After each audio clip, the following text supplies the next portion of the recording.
À voir Sybille et sa copine Agnès, on pourrait croire qu'elles se rendent à l'événement le plus excitant de l'année. Franchement, je suis trop contente. Ouais, moi aussi. Là, on va avoir du choix, là. Je te le dis, ça va être top, là. Oui. Mais cet employé de mairie et cet intérimaire vont en réalité faire des courses dans des magasins qui cartonnent en ce moment. Des enseignes discount débarquées en France il y a peu de temps. Trop contente, franchement. Allez, go.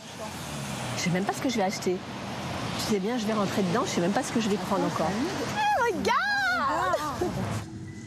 D'abord Action, des magasins qui ressemblent à de grands bazars. Oh là là. On y trouve un peu d'alimentation, toujours à prix écrasé. C'est un truc de fou, quoi. 1,45 €, 1,79 €. Et moi, à ce prix-là, je n'hésite pas. Voilà. Combien dans un supermarché ça? Ça vaut au moins 2,90 €. Et là, 1,45 €. Il y a aussi des produits d'entretien. Mais ce qui fait l'attractivité de l'enseigne, c'est surtout l'immense choix de petits articles de décoration. Il y a tout. En 2 minutes, elles font pour ce boudin de porte, plutôt original, à 4,95 €. Oh non, il est trop beau. On dirait un lion. Ce serait parfait. Oh non, regarde. Oh non, je prends celui-là. Et ça ne s'arrête pas là. Ah mais moi, je suis folle dans les magasins comme ça. Je tout m'émerveille. Regarde ça. Pour 2,79 €, ça coûte rien. Ça, dans un magasin, ça peut coûter 15 €. Elle a aussi repéré cette plante d'ornement en plastique. Voilà. Franchement, voilà, je voulais pas craquer. Je vais encore craquer. Les bras chargés, elles enchaînent chez Normal, une autre enseigne discount qui vient d'arriver, spécialisée dans la cosmétique. Une nouvelle fois, elles n'en reviennent pas de trouver des grandes marques à tout petit prix. C'est quoi la marque, la biche 9,80 €, c'est pas cher. Ah, pas cher, hein. Et regarde, 1 € le dentifrice. Franchement, 1 €. Ce serait tout simplement 2,40 € si je l'avais acheté en magasin. Ah, t'es où ma biche? Là. Regarde, je viens de trouver À combien? un vin Oh, c'est pas cher, hein. au lieu de... moi, je l'ai vu à De 10. 2,18 €. Ouais. On n'a pas envie d'aller dans les magasins traditionnels dans la mesure où c'est 3 fois plus cher. Donc il vaut mieux payer dans un magasin discount et puis au moins on a de la même qualité pour vraiment pas cher, quoi. J'enlève ça. Bilan des courses, 47 € pour Agnès et près de 100 € pour Sybille. Une cinquantaine d'articles à toutes les deux et l'agréable sensation d'avoir fait des économies. Cette fois-ci, c'est bon, hein. Ah ouais, là, Je sais où j'en suis dans mes comptes, tout va bien.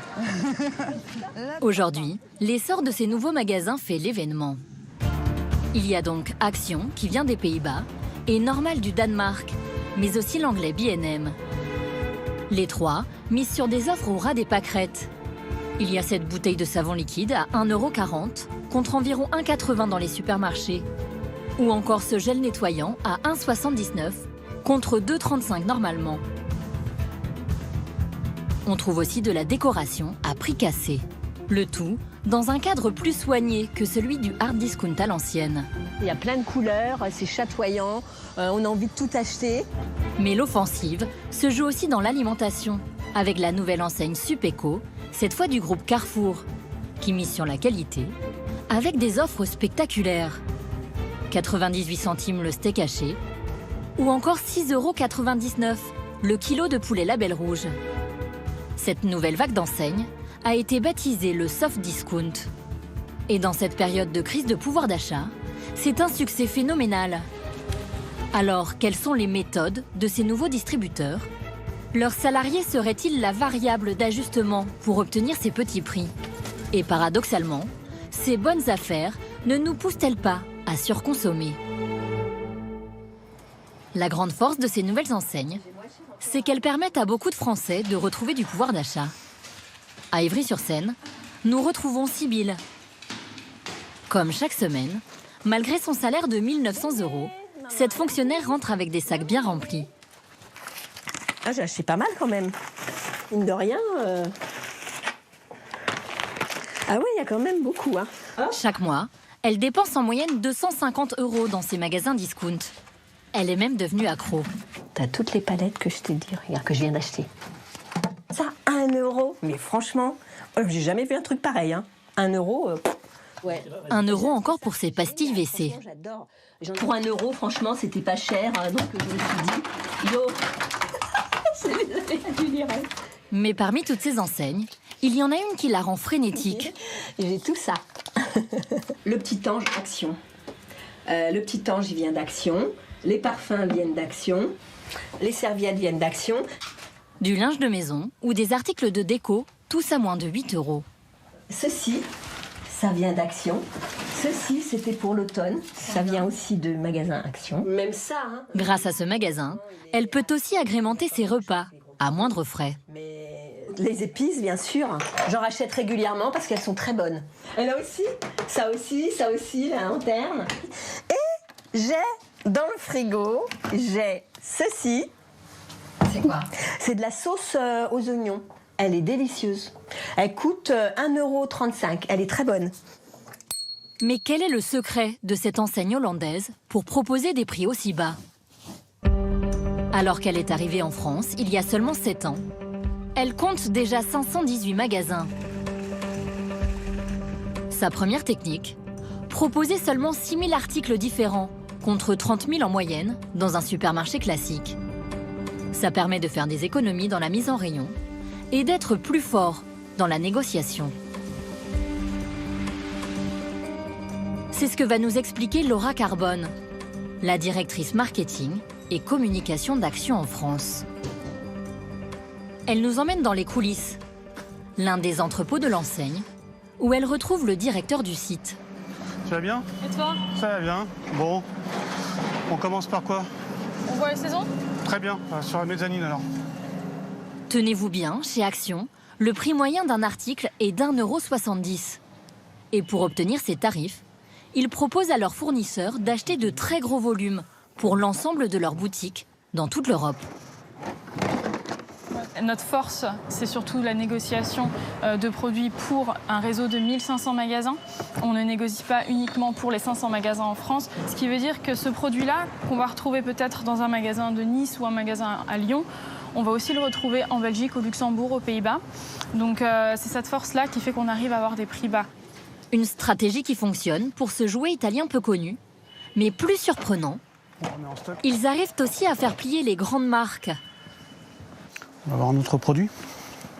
Ils réussissent par exemple à vendre ce gel douche 1,29 €, alors qu'il est affiché 2,18 € dans certains supermarchés. On a renforcé notre relation avec justement les marques pour pouvoir augmenter leur nombre dans nos rayons. Parce que forcément, des marques connues sur le marché français à prix inférieur par rapport à la concurrence va permettre d'attirer le client. Cette fois-ci, pour obtenir un bon prix sur ce gel douche, Action aurait acheté des fins de série. Enfin, dernière astuce, ils s'approvisionneraient directement auprès d'usines où la main-d'œuvre est moins chère que chez nous. Comme avec ce savon d'une marque très célèbre, fabriqué en Turquie. Voilà comment ils obtiennent des articles à bon prix. Bonjour. Ensuite, pour être plus compétitifs, ils limitent drastiquement tous les frais de fonctionnement. Pour la publicité, par exemple, ils ont la chance d'avoir des clients qui travaillent gratuitement pour eux. Coucou mes chouchous, bidou, bidou, ah chouchou, bébé, doudou. Bah ouais. Retour chez Sybille, en banlieue Je parisienne. suis comme ça. Hein. Dès qu'elle revient de course, elle sort son portable pour une séance de vidéo. Sybille, allô? Alors ça. Voilà le lion. Regardez ça. Il est pas beau? C'est un boudin. Je l'ai payé 4,99 €, mais il est vraiment super. Une vidéo qu'elle va ensuite poster sur sa chaîne YouTube, qui rassemble plus de 2500 abonnés. Alors c'est pour vous faire une petite surprise. La gourmande. Ben oui, c'est moi. J'adore. 1,45 €. Franchement, foncez parce que c'est vraiment pas cher du tout. En 2 ans et demi, elle a déjà posté près de 500 petits films, qui n'ont pas d'autre but que d'exhiber fièrement ses achats du jour. Entre le montage et les effets qu'elle rajoute, chaque vidéo lui prend au moins 2 jours de travail. Quand je monte quelque chose, je suis tellement contente de l'avoir acheté que je veux le montrer aux autres pour qu'éventuellement ils l'achètent aussi. Parce que c'est un bon plan pour eux et qu'ils en profitent, quoi. Et les marques, elles vous payent pour faire ces vidéos-là? Non, rien. Rien, Action, rien du tout. Et pourtant, je sais que je les ai contactés plein de fois. Hein. Non, ils sont contents parce que ça leur fait de la pub. Comme elle en France, il serait une centaine à faire gratuitement la pub des magasins hollandais, qui finalement ne dépensent rien, ou presque, pour se faire connaître. Mais il y a un autre domaine dans lequel l'enseigne sait se montrer économe. À quoi ça lui fait penser? Il est 6 h du matin dans ce magasin de Rieux-la-Pape, près de Lyon. Et la journée va commencer sur les chapeaux de roue pour les salariés. Pour les charrettes, il y a 6 charrettes à mettre ce matin jusqu'à 8h30. OK. Le directeur du magasin répartit les chariots de marchandises à décharger. XM, OK. Ça va notamment être le boulot de Vanessa, 38 ans. Elle travaille ici depuis 1 an et demi. D'accord? C'est tout bon? Bonne matinée. Ce matin, elle va devoir s'occuper de 4 charrettes. Et il n'est pas question qu'elle le fasse tranquillement à son rythme. Là, il est juste là. On réceptionne, on contrôle qu'on a toutes les charrettes. Et voilà. Et en même temps, on met le timing. C'est quoi? Le temps pour les charrettes. Le 79-41, il est là, coché. Et il faudra mettre 40 minutes pour la faire. Avant l'ouverture à 9 h, les rayons doivent être achalandés. Donc tout est minuté.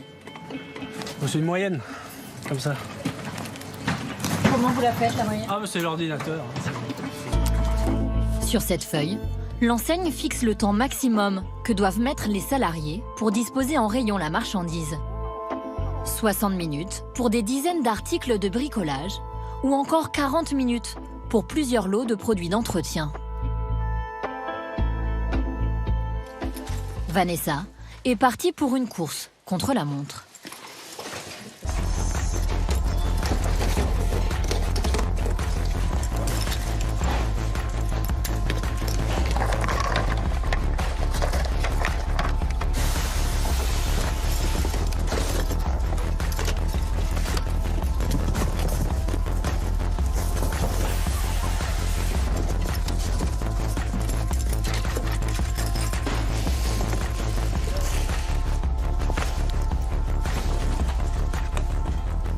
La course le matin? Un petit peu.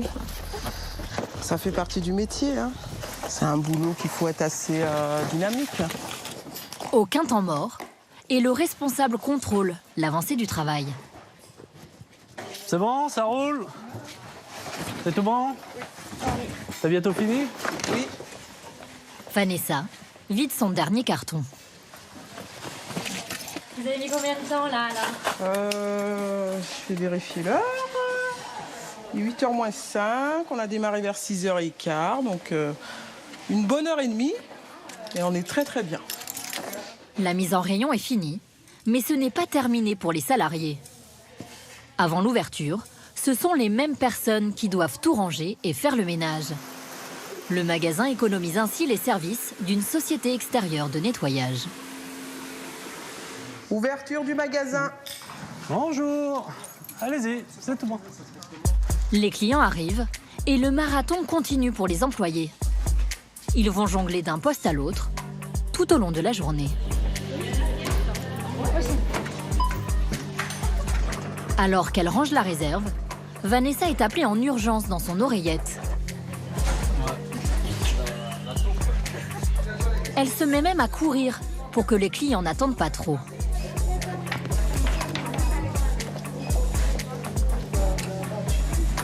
Elle vient en renfort à la caisse, mais pour seulement quelques minutes.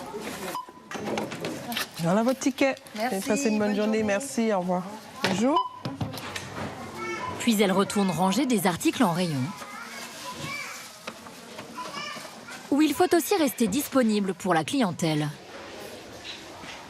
On n'en a plus, monsieur. Elles étaient là. Vous pouvez faire combien de métiers dans la même journée? Ça reste toujours qu'un seul métier. On est des employés libre-service. Ça vous fera 6,45 €, monsieur. Libre-service, un drôle de terme pour dire que les salariés occupent plusieurs postes à la fois. Une fonction multitâche qui rapporte 1 100 € à Vanessa pour 30 heures par semaine. Votre ticket, merci, bonne journée. Si Vanessa se dit épanouie dans son métier, cette organisation du travail qui permet de faire des économies s'avérerait plus difficile à vivre pour certains.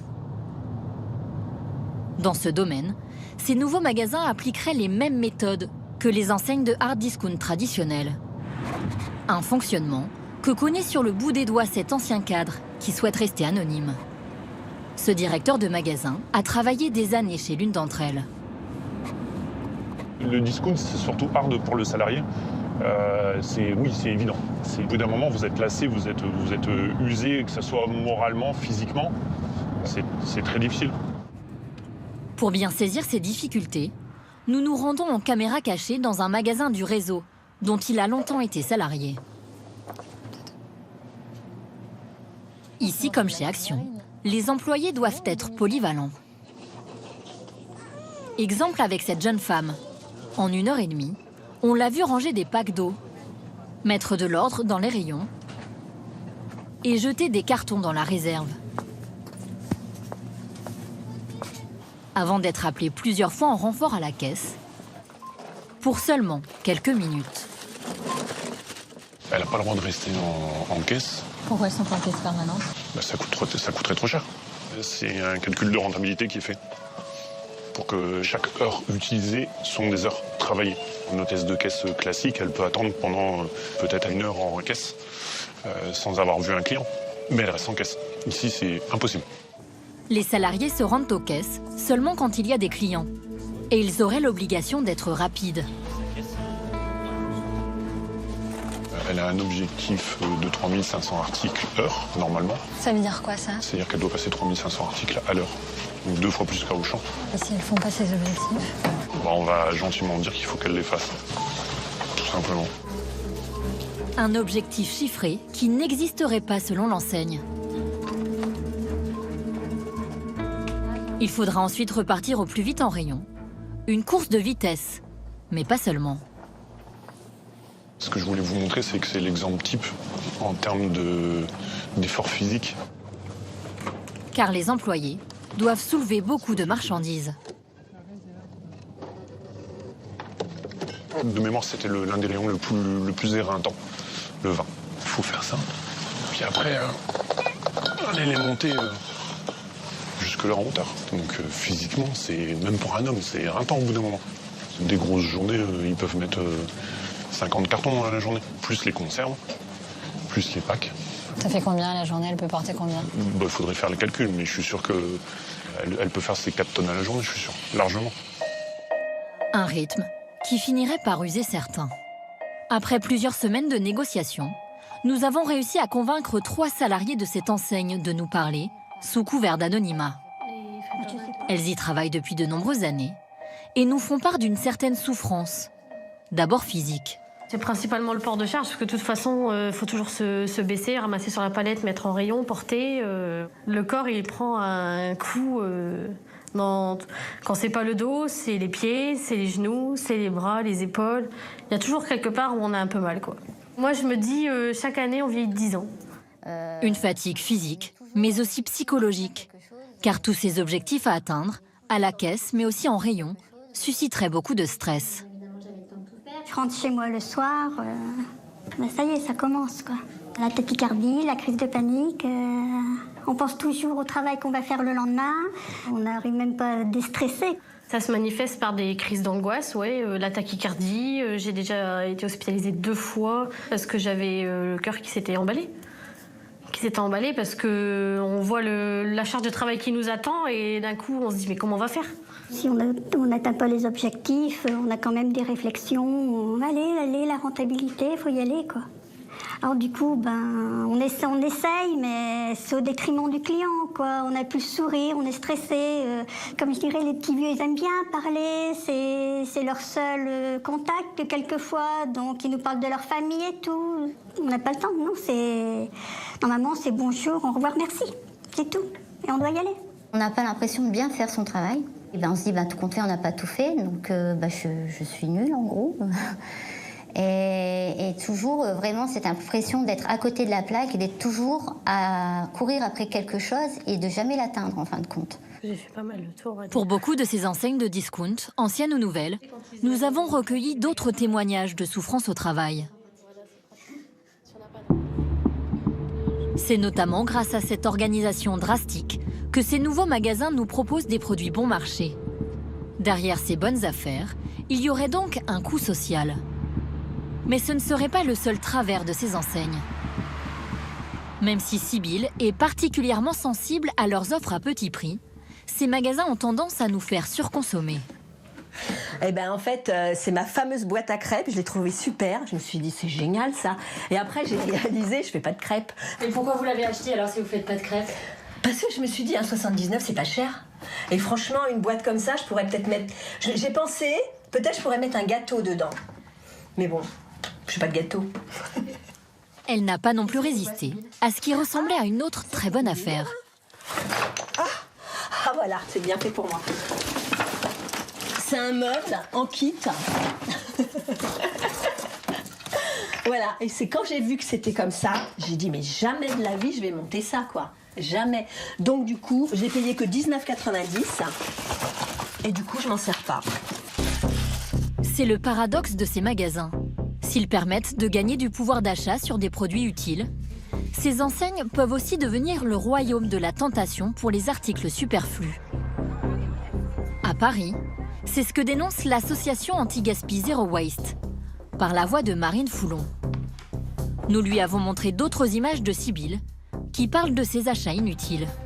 C'est ça le problème, c'est que j'achète plein de trucs qui servent à rien. Ça, c'était un truc anti-moustique, je sais même pas si il est encore bon. Le fait qu'elle accumule autant d'objets et qu'elle ne les utilise pas derrière, ça a un nom, ça s'appelle le gaspillage. L'essor de ces magasins discount, ça fait peur parce que ça pousse toujours plus à consommer. Il ne faut pas oublier que les stratégies de ces magasins, c'est de dire vous allez faire des économies. Et faire des économies, c'est surtout éviter d'acheter ce dont on n'a pas besoin. Alors au final, que penser de ces nouveaux magasins ?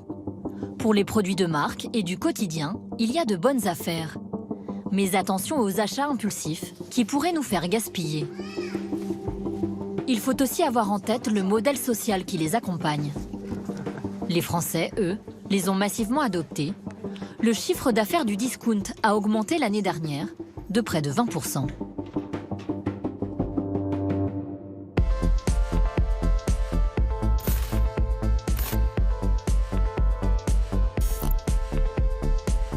Et au-delà de l'alimentation, il y a désormais un autre secteur qui joue, vous allez le voir, la carte des prix cassés. Ce secteur, c'est l'assurance. Depuis peu, des agences numériques ont fait leur apparition, 100% en ligne, sur Internet, avec des tarifs en moyenne 20% moins chers que les mastodontes du secteur, comme AXA, Groupama ou encore la Maïf. Leur secret, des coûts de fonctionnement réduits et surtout l'utilisation de nouvelles technologies comme des serrures connectées ou encore des caméras embarquées dans vos voitures pour analyser votre conduite. Ça paraît un peu fou, mais vous allez voir, c'est la réalité. Alors comment fonctionnent ces assurances d'un nouveau genre? Sont-elles efficaces? Et que se passe-t-il en cas de sinistre? Est-on vraiment bien remboursé? C'est Lola Palmier qui a mené l'enquête pour Tout compte fait.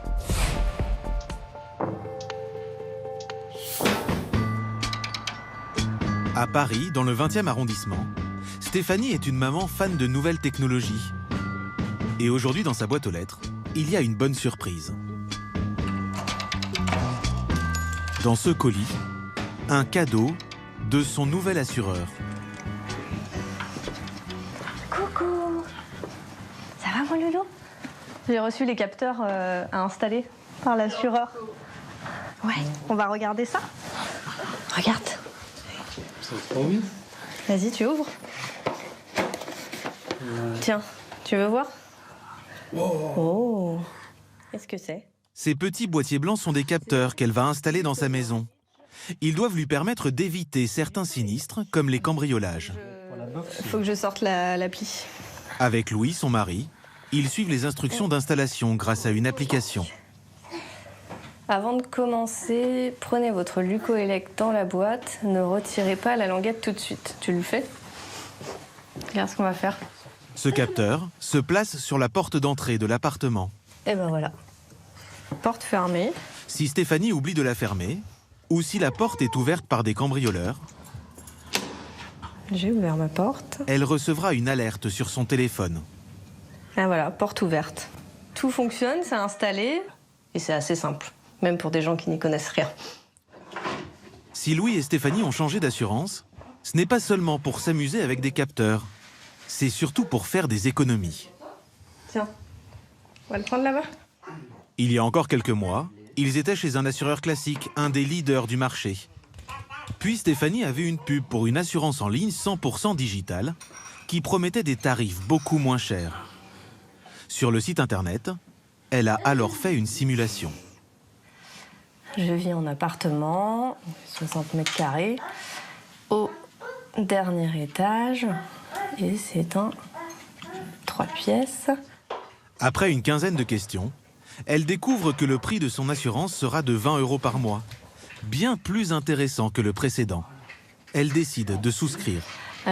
Du coup, je suis passée de 26,07 € chez AXA à 20,39 € chez Luco. Pour les mêmes prestations, j'ai économisé près de 6 € par mois en changeant d'assurance. 25% de réduction au final. Un tarif très attractif qui pousse de plus en plus de Français à se tourner vers les assureurs en ligne. Il s'appelle Luco, We Love, Lovis ou l'Olivier Assurance. Exit les agences traditionnelles avec leurs locaux au coin de la rue, leurs conseillers et leurs experts qui viennent chez vous. Depuis quelques années, les nouveaux assureurs se lancent à 100% sur Internet. Leur promesse ? Des démarches plus simples et des traitements plus rapides, grâce aux nouvelles technologies. Mais surtout des prix moins chers que ceux des assureurs classiques, avec une économie de 20% en moyenne. La recette semble fonctionner. Si les assureurs en ligne ne représentent aujourd'hui que 3% du marché, leur nombre de clients a doublé en 2 ans. Alors comment font-ils pour être moins chers ? Peut-on leur faire confiance ? Que valent leurs garanties en cas de sinistre ? Y a-t-il des pièges à éviter ? À Paris, dans le quartier de la Bastille, se trouvent les bureaux de l'assureur de Stéphanie. Luco, l'un des nouveaux venus sur le marché. Une fois par semaine, la cinquantaine de salariés se réunit autour des 2 patrons pour l'annonce des résultats de l'entreprise. Benoît Bourdel et Raphaël Vuillerme l'ont créé il y a 2 ans et pour le moment, l'ambiance est au beau fixe. Le premier point, c'est la croissance. On continue à maintenir des rythmes de croissance très soutenus et d'être sur la trend qu'on s'est fixée pour l'année. Donc autour de 30% par mois. C'est un beau boulot de l'équipe growth. 30% de croissance, cela fait 7000 clients de plus chaque mois, attirés par une offre très alléchante. Une assurance habitation à partir de 5 € par mois. Mais comment fait cet assureur pour casser les prix ? D'abord ici, pas d'agence physique, donc pas de loyer à payer. Souscription, question sur le contrat, déclaration d'un sinistre, tout se fait grâce à Internet, même les expertises. Oui, bonjour. C'est le travail de Romain, un conseiller de 24 ans. Qu'est-ce qui vous est arrivé exactement ? Moi, j'ai eu un dégât des eaux. Apparemment, c'est une canalisation qui a pété. Ok.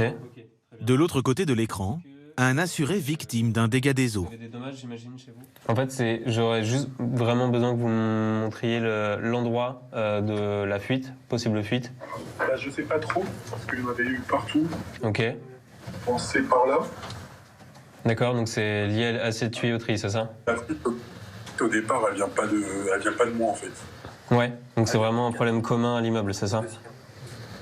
C'est ça, c'est une canalisation commune qui a sauté.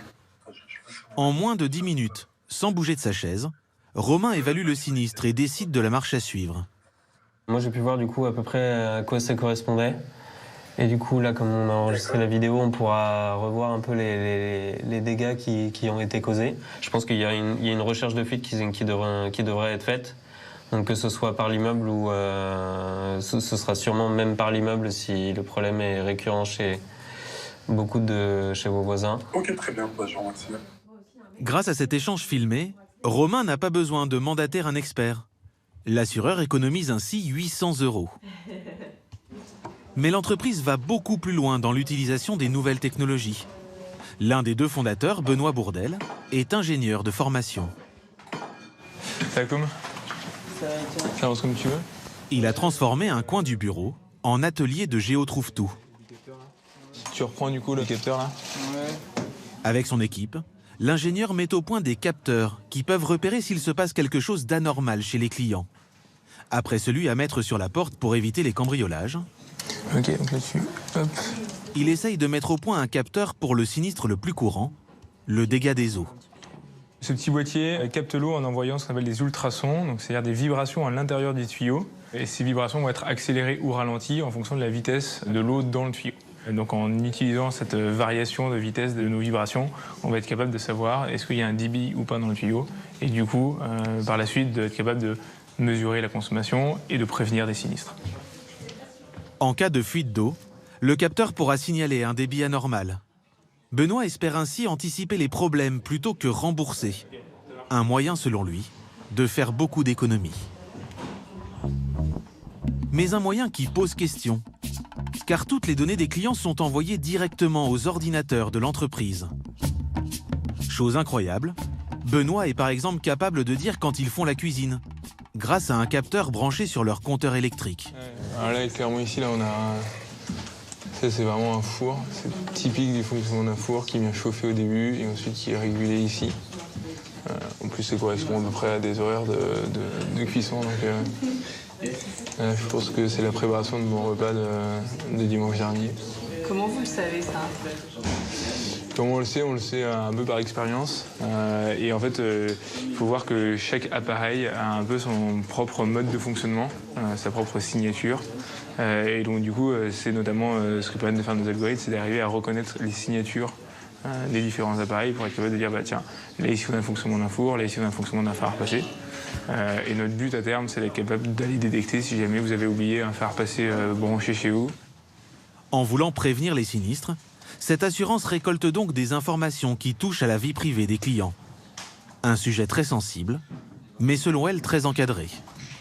C'est vous qui avez accès à cette data, c'est vous qui la donnez, donc c'est vous qui avez accès. Nous, on s'engage à ne jamais la vendre, à ne jamais la publier, et elle vous appartient, donc si jamais vous voulez la supprimer, si vous voulez la modifier, vous avez totalement le droit de le faire. Avec cet engagement, l'assurance respecte la loi. Mais les clients ont-ils conscience de lui fournir autant d'informations privées? Nous avons posé la question à Stéphanie et Louis, le couple qui a installé le capteur sur sa porte d'entrée. Je suis OK pour que ce genre d'informations soit communiqué. Après, clairement, au démarrage de l'installation, il signifiait qu'il ne servirait pas de ces données pour faire évoluer mon contrat d'assurance, notamment le tarif. C'est pour moi un élément essentiel. Mais si Stéphanie oublie de fermer sa porte et se fait cambrioler, l'assureur pourra-t-il s'en servir contre elle pour moins l'indemniser?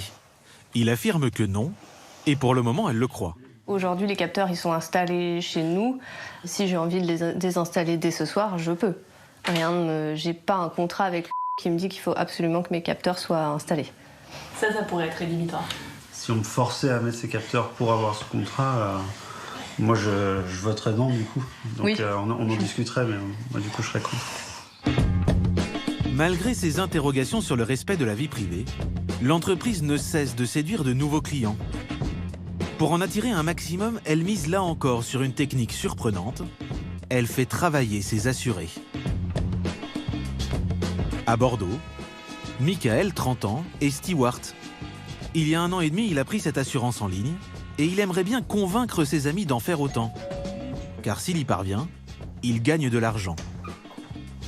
Hello, ça va? Aujourd'hui, il a invité Océane Salut, ça va? et Guillaume. Oui. Avec eux, il se transforme en VRP de la marque. Et en fait, si tu veux, j'ai mes capteurs aussi que je t'avais parlé. Du coup, ça protège un peu ma maison. Dès que je rentre, je reçois une notification sur mon téléphone qui me dit que du coup, il y a un mouvement.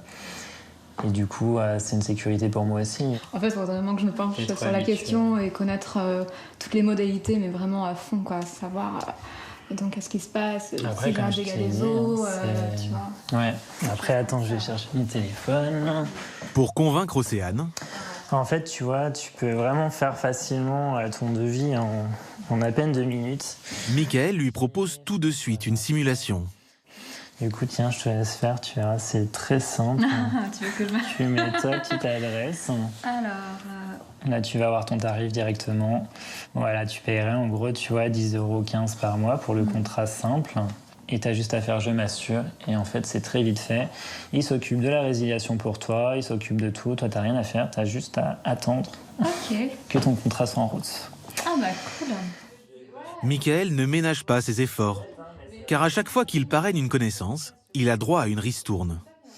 Grâce au parrainage, je pense que j'ai déjà fait pas mal d'économies. Et par exemple, là, tout ce qui est barré, c'est tous les parrainages que j'ai pu faire. À chaque fois que je fais souscrire une personne avec ce contrat, ça me paye en fait mon mois. Grâce à cette technique, le jeune homme a déjà économisé 170 €. On le voit, les assureurs en ligne rivalisent d'ingéniosité pour proposer des assurances habitation à des prix imbattables. Mais qu'en est-il de la voiture, pour laquelle les Français dépensent beaucoup plus, 71 € en moyenne par mois pour une assurance tout risque? Là encore, les innovations sont nombreuses. Mais à nouveau, il faut souvent accepter d'être surveillé. À côté de Nantes, Florian, 30 ans, a toujours le même réflexe lorsqu'il prend sa voiture. Ce père de famille installe d'abord une petite caméra. J'ai une petite ventouse qui est reliée aussi avec un adaptateur USB directement sur les fusibles de la voiture. C'est aimanté, ça se pose directement. Donc après, si j'aime la voiture, elle va forcément filmer, elle va s'allumer. La caméra filme en continu tous les trajets de Florian. Un bon moyen de le rassurer. Je dois éviter une dizaine d'accidents par jour et que je me dis, si un jour ça doit m'arriver, au moins je serai protégé, il y aura une vidéo. Il y a 8 mois, il a souscrit à une assurance auto en ligne qui lui offre une ristourne de 100 € par an en échange de l'installation de cette caméra. Un système déjà en vogue en Russie, aux États-Unis ou en Grande-Bretagne. Là-bas, de nombreux automobilistes utilisent ces caméras. En cas d'accident, cela permet de savoir avec certitude qui est responsable. Certains assureurs obligent même leurs clients à les avoir dans leur voiture.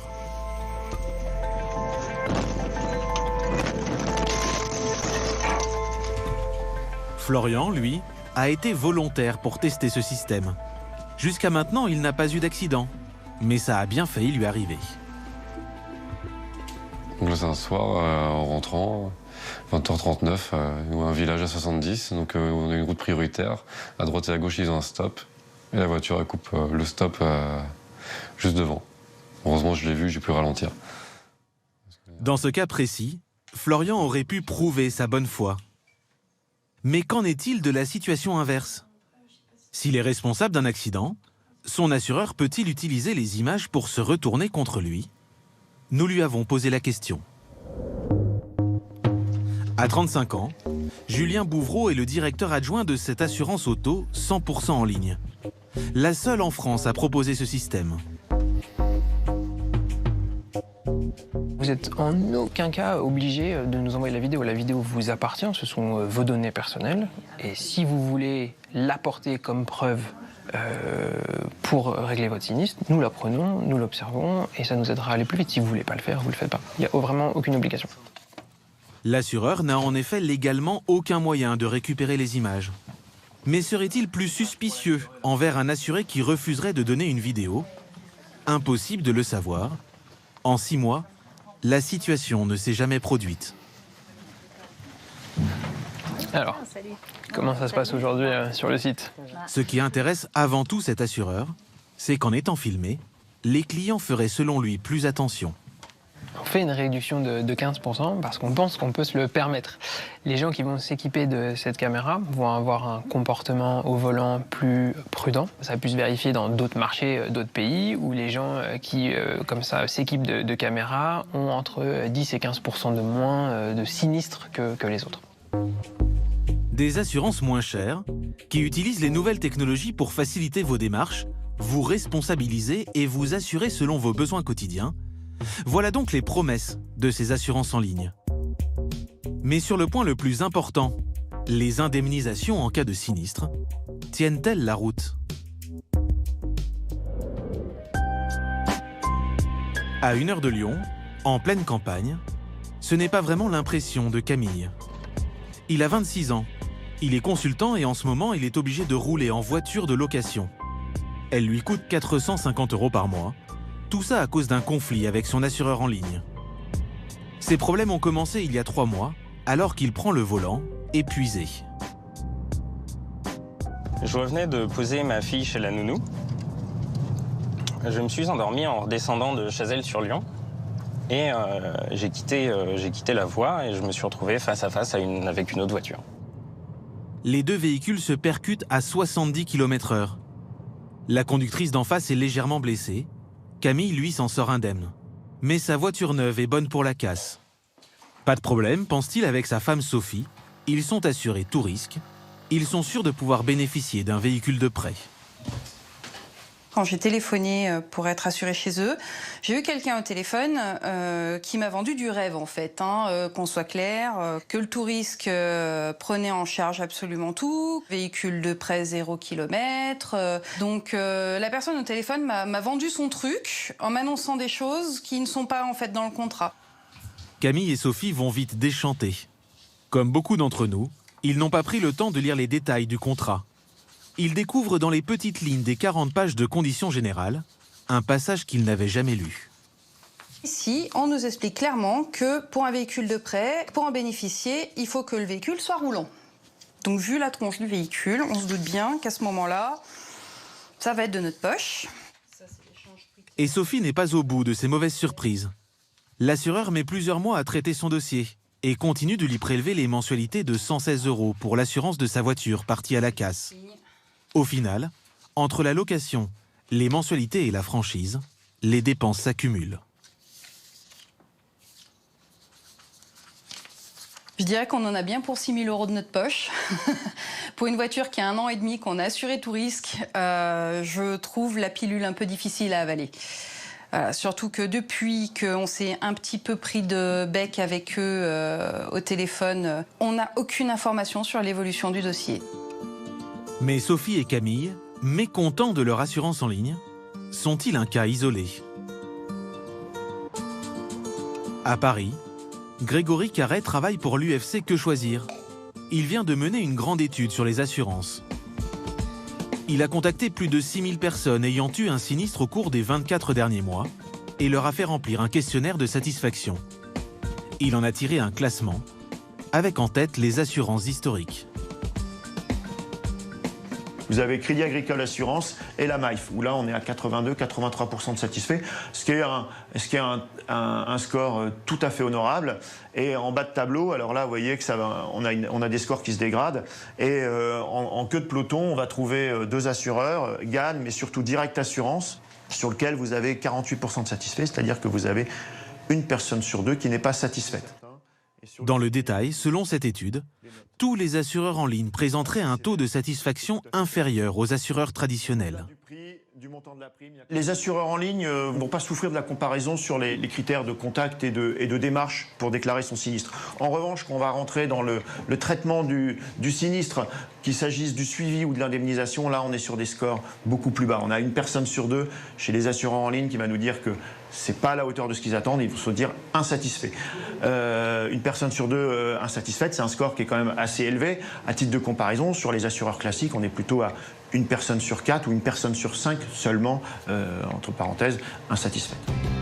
Alors au final, les assurances en ligne valent-elles le coup? Pour le prix, oui, c'est un bon moyen de faire des économies grâce à l'utilisation des nouvelles technologies. Mais attention aux conditions d'indemnisation en cas de sinistre. Comme d'habitude, il faut surtout bien lire tous les termes du contrat avant de souscrire.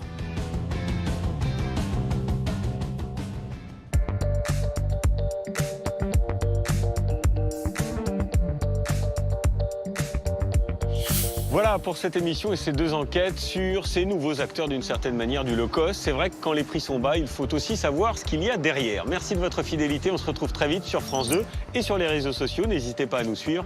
Et d'ici là, comme à chaque fois, restez curieux. Ciao.